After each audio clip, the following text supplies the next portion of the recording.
Hello students, आज हम start करेंगे विद एक्सरसाइज 5.10। इसमें अब हमें क्या डिफरेंस दिखेगा कि पहले हमें y फंक्शन दिया था ना x का। अब हमारे पास x भी फंक्शन होगा t का, y भी फंक्शन होगा t का। मतलब x के इक्वल्स टू में भी आपको कुछ t की टर्म दिखेगी, सिमिलरली y के इक्वल्स टू में कुछ t की टर्म्स दिखेंगी। तो अब हम डिफ्रेंशिएट किसके लिए करेंगे?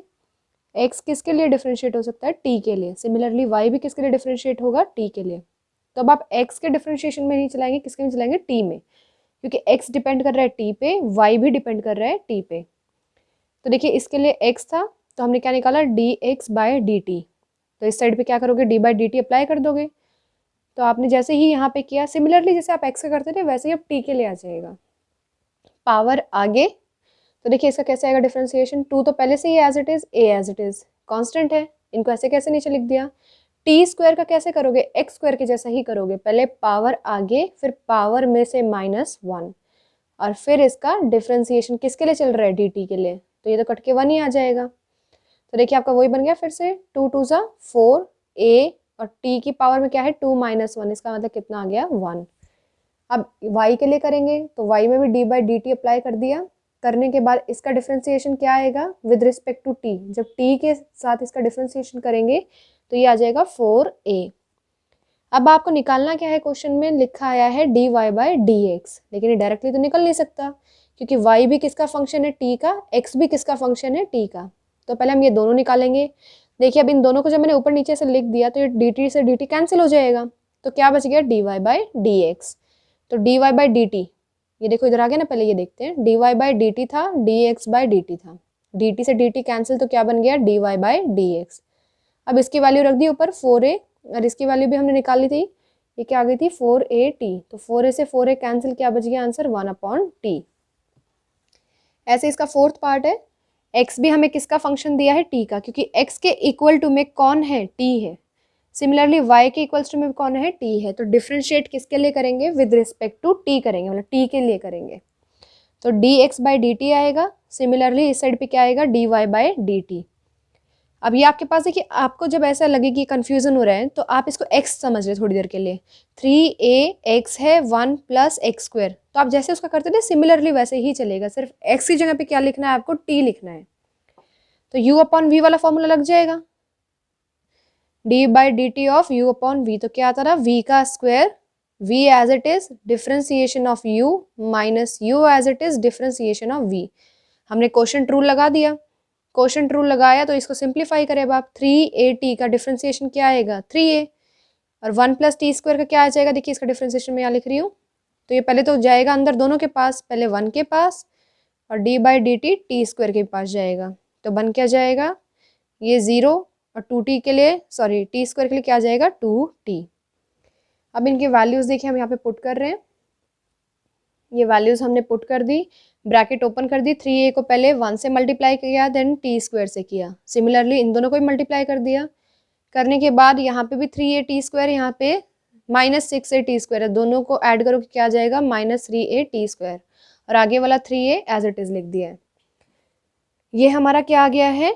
इसमें से देखिए अब 3a कॉमन ले लो ऊपर से, तो यहाँ पे क्या आएगा? 1 - t स्क्वायर और नीचे वाली टर्म एज इट इज़। ये आ गया हमारा dx बाई dt। ऐसे ही हम क्या निकालेंगे? dy by dt। तो हमारा y था क्या?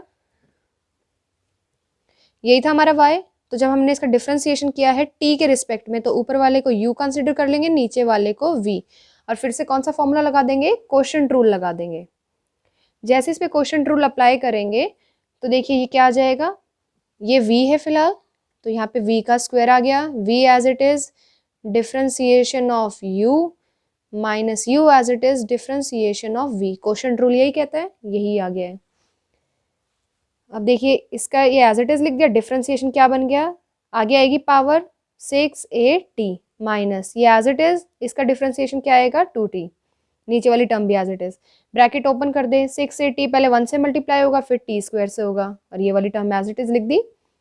ये लिखने के बाद देखिए अब यहाँ पे ये आ गया, ये हमारा क्या आ गया है? dy by D T.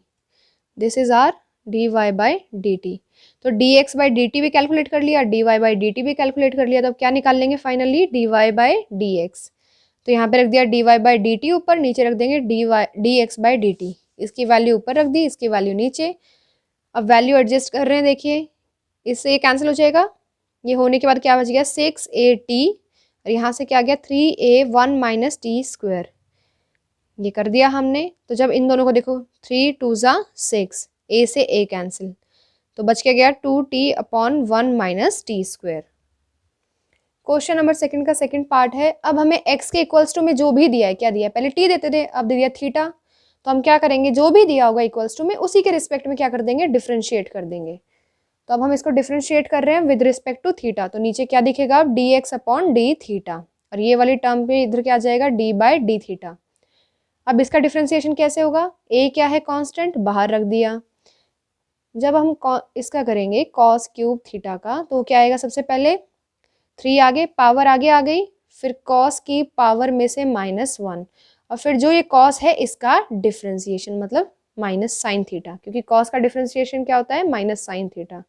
तो फाइनली बन क्या गया, देखिए अब 3 आगे लिख दिया, a लिख दिया, ये वाली cos square theta cos square theta आ जाएगा, माइनस साइन आगे लगा लिया है, और ये sine theta as it is. हमारे पास ये क्या आ गया at the final dx/d theta. अब हमारे पास y है, y के लिए फिर भी क्या रखा है, देखिए इक्वल्स टू के बाद थीटा की टर्म है। पहले में t दिख रहा था, अब यहाँ थीटा आ गया। अगर ये ऐसे ही क्वेश्चन आता और ये लिख देते a साइन क्यूब t, तो हम क्या करते, dy/dt निकाल लेते। यहाँ पे जो भी हो, t हो, थीटा हो, z हो, उसी के लिए नीचे आ जाएगा। तो अब हमें क्वेश्चन में दिया क्या है, a साइन क्यूब थीटा, तो किसके लिए डिफ्रेंशिएट कर देंगे, विद रिस्पेक्ट टू थीटा कर देंगे। देखिए dy/d थीटा लिख दिया, राइट हैंड साइड पे भी लगा दिया डिफ्रेंसिएशन। लगाने के बाद अब इसको सिंप्लीफाई कर रहे हैं। कैसे करेंगे, एग्जैक्टली वैसे ही करेंगे जैसे हमने cos क्यूब का किया था। पहले a कांस्टेंट है, बाहर रख दिया, पावर आगे आ गई, पावर में से -1, फिर ये जो नीचे साइन लिखा है इसका डिफ्रेंसिएशन। साइन का डिफ्रेंसिएशन होता क्या है, cos थीटा। मैं यहाँ पे लिख भी देती हूँ, d/d theta of sine theta is equals to cos theta. अब देखिए यहाँ पे 3 लिख दिया, a sine square theta cos theta. अब फाइनली हमें निकालना क्या था, dy/dx। वो निकलेगा कैसे, dy/d थीटा रखेंगे ऊपर, dx/d थीटा रखेंगे नीचे। d थीटा से d थीटा कैंसिल हो गया है, तो ये बन क्या गया, यही वाली टर्म आ रही है। ये मैंने आपको रख के दिखाया है कि अगर आप इनको रखोगे तो यही वापस आएगा। अब ऊपर इसकी वैल्यू रख दी, नीचे dx/d थीटा की। 3 से 3 कैंसिल, a से a कैंसिल, और इसकी वैल्यू देखिए यहाँ पे एक कॉस से एक नीचे वाला कॉस कैंसिल हो जाएगा, एक ऊपर वाले साइन से नीचे वाला साइन, माइनस साइन ये रख दिया, ऊपर एक साइन बचा थीटा के साथ, नीचे कॉस थीटा बच गया। Sine theta upon cos theta क्या होता है, tan theta, with minus sine आ गया है। नेक्स्ट है क्वेश्चन नंबर थर्ड का first part. Question number third first part में हमें क्या दिया है, x is equals to a bracket start 1 plus cos theta. फिर से हमें x के इक्वल्स टू में क्या दिख रहा है, थीटा। तो डिफरेंशिएशन किसके रिस्पेक्ट में होगा, थीटा में। इस साइड पे भी लगा दिया d/d थीटा, इस साइड पे भी अप्लाई कर दिया है। अब इसका डिफरेंशिएशन क्या आएगा, पहले तो a कांस्टेंट है, बाहर आ जाएगा। कांस्टेंट का डिफरेंशिएशन एज इट इज बाहर आ जाएगा, मतलब ये क्या करता है, डिफरेंशिएशन से बाहर आ जाता है। अब 1 का डिफरेंशिएशन क्या होता है, 0, क्योंकि कांस्टेंट टर्म का डिफरेंशिएशन किसी के भी रिस्पेक्ट में हो, t थीटा किसी में भी, वो क्या होता है, 0।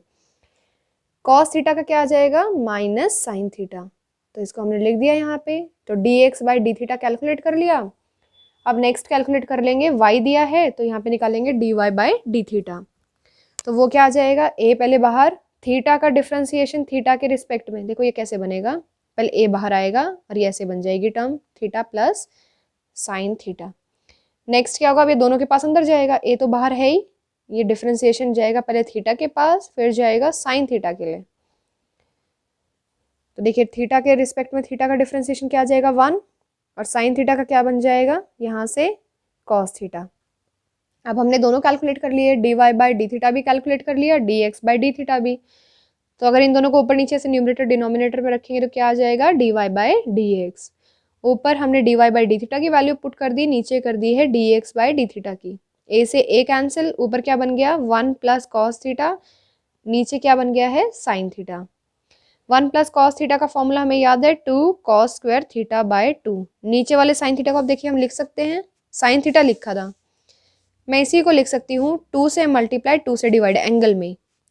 और साइन 2 थीटा का फॉर्मूला हमें पता ही होता है, 2 साइन थीटा कॉस थीटा, यही होता है फॉर्मूला। हमने यहाँ पे अप्लाई कर दिया। अब 2 से 2 कैंसिल, एक कॉस से एक कॉस कैंसिल, ऊपर बच गया एक cos थीटा बाई 2, नीचे बच गया है sin थीटा बाई 2, और माइनस साइन तो चल ही रहा तब से इनके आगे, तो क्या बन गया, cos अपॉन साइन क्या होता है, कोटेंजेंट, मतलब कॉट बोलते हैं जिसको, तो ये आ गया है माइनस कॉट थीटा बाई 2, ये आंसर है। नेक्स्ट है हमारा क्वेश्चन नंबर, अब आपने यहाँ पे D X by D theta calculate कर लिया, D Y by D theta calculate कर लिया है।